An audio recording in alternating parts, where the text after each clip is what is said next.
BJP. പ്രവർത്തകൻ മുഴപ്പിലങ്ങാട്ടെ എളമ്പിലായി സൂരജ് വധക്കേസിൽ CPM പ്രവർത്തകരായ 8 പ്രതികൾക്ക് ജീവപര്യന്തം തടവും പിഴയും. 2 മുതൽ 9 വരെയുള്ള പ്രതികൾക്കാണ് ജീവപര്യന്തം. 11ാം പ്രതി പുതിയപുരയിൽ പ്രദീപന് 3 വർഷം തടവും ശിക്ഷ വിധിച്ചു. തലശ്ശേരി ജില്ലാ സെഷൻസ് കോടതിയാണ് ശിക്ഷ വിധിച്ചത്.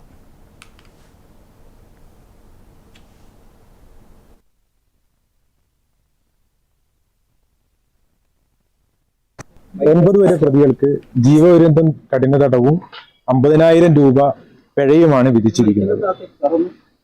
അതുകൂടാതെ 2 മുതൽ 6 വരെ പ്രതികൾക്ക് ആയുധ നിരോധന നിയമപ്രകാരം 2 വർഷം തടവും 25,000 രൂപ പിഴയും വിധിച്ചിട്ടുണ്ട്. മാത്രമല്ല, പിഴ സംഖ്യ മരിച്ച സൂരജിന്റെ ബന്ധുക്കൾക്ക് നൽകണമെന്നാണ് കോടതി ഉത്തരവായിരിക്കുന്നത്. അത് കൂടാതെ ലീഗൽ സർവീസസ് അതോറിറ്റിയോട് ബന്ധപ്പെട്ട മരണപ്പെട്ട സൂരജിന് നഷ്ടപരിഹാരം നൽകാനും കോടതിയുടെ ഉത്തരവിലുണ്ട്. 11ാം പ്രതി പ്രദീപന് അദ്ദേഹത്തിനെതിരെയുള്ള ആരോപണം ഇതിലെ 1ാം പ്രതിയെ കുറ്റക്കാരനെന്ന് അറിഞ്ഞിട്ടുകൂടി ഒളിപ്പിച്ചു എന്നാണ്. അദ്ദേഹത്തിന് 3 വർഷം കഠിന തടവും 25,000 രൂപ പിഴയുമാണ് വിധിച്ചിരിക്കുന്നത്. നീതു ചേരുന്നുണ്ട് വിവരങ്ങളുമായി. നീതു, 9 പ്രതികളിൽ 8 പ്രതികൾക്കും ജീവപര്യന്തം തടവ് ശിക്ഷ വിധിച്ചിരിക്കുകയാണ് കോടതി. വിശദാംശങ്ങൾ എന്താണ്? അർജുൻ, മുഴപ്പിലങ്ങാട് എളമ്പിലായി സൂരജിനെ കൊലപ്പെടുത്തിയ കേസിലാണ് CPM പ്രവർത്തകരായ 9 പേർക്ക് ശിക്ഷ ലഭിച്ചിരിക്കുന്നത്. കേസിൽ 2 മുതൽ 9 വരെയുള്ള പ്രതികൾക്ക് ജീവപര്യന്തം തടവും 50,000 രൂപ വീതം പിഴയടക്കാനുമാണ് ശിക്ഷ വിധിച്ചിരിക്കുന്നത്. കേസിൽ 11ാം പ്രതി പുതിയപുരയിൽ പ്രദീപന് 3 വർഷം കഠിന തടവും 25,000 രൂപ പിഴയുമാണ് കോടതി വിധിച്ചിരിക്കുന്നത്. ഇതിൽ പ്രദീപൻ ചെയ്ത കുറ്റമെന്നത് കോടതി കണ്ടെത്തിയിരിക്കുന്നത് കേസിലെ കൊലപാതക കേസിൽ ഉൾപ്പെട്ട പ്രതിയെ സംരക്ഷിക്കാൻ കൂട്ടുനിന്നു എന്ന ഒരു കുറ്റമാണ് പ്രദീപനെതിരെ തെളിഞ്ഞിരിക്കുന്നത്.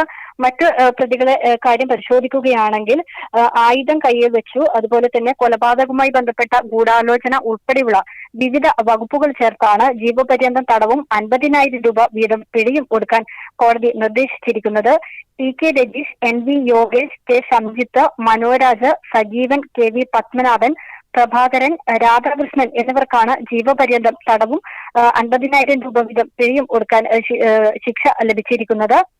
അതുപോലെ തന്നെ 20 വർഷത്തെ നിയമ പോരാട്ടത്തിന് ശേഷമാണ് ഈ ഒരു കേസിൽ വിധി വന്നിരിക്കുന്നത്. അതിനുള്ള സന്തോഷവും ഈ കേസിന്റെ സ്പെഷ്യൽ പ്രോസിക്യൂട്ടറായ P. പ്രേമരാജൻ മാധ്യമങ്ങളോട് പ്രതികരിക്കുകയുണ്ടായി. 20 വർഷത്തിന് ശേഷം സൂരജിന് നീതി ലഭിച്ചുവെന്നും ചില സാങ്കേതിക കാരണങ്ങളാൽ നേരത്തെ കേസുമായി ബന്ധപ്പെട്ട നടപടിക്രമങ്ങൾ വൈകിയിരുന്നു. ഇതുകൊണ്ടാണ് ഈ ഒരു കേസിന് ഇത്രയും കാലതാമസം നേരിടേണ്ടി വന്നതെന്നും അദ്ദേഹം പ്രതികരിക്കുകയുണ്ടായി. അതുപോലെ തന്നെ ഈ സൂരജിന്റെ കുടുംബത്തിന് അർഹമായ നഷ്ടപരിഹാരവും മറ്റും ലഭ്യമാക്കുന്നതിനായി ജില്ലാ ലീഗൽ സർവീസ് അതോറിറ്റിയോട് കുടുംബത്തിന് ഇത്തരത്തിലുള്ള നഷ്ടപരിഹാരവുമായി ബന്ധപ്പെട്ട കാര്യങ്ങൾ ലഭ്യമാക്കുന്നതിനായി ജില്ലാ ലീഗൽ സർവീസ് അതോറിറ്റിയോടും കോടതി നിർദ്ദേശിക്കുകയുണ്ടായി. ഈ പിഴത്തുക പ്രതികൾക്ക് വിധിച്ചിരിക്കുന്ന പിഴത്തുക സൂരജിന്റെ കുടുംബത്തിന് കൈമാറാനും കോടതി വിധിച്ചിരിക്കുകയാണ്. അർജുൻ.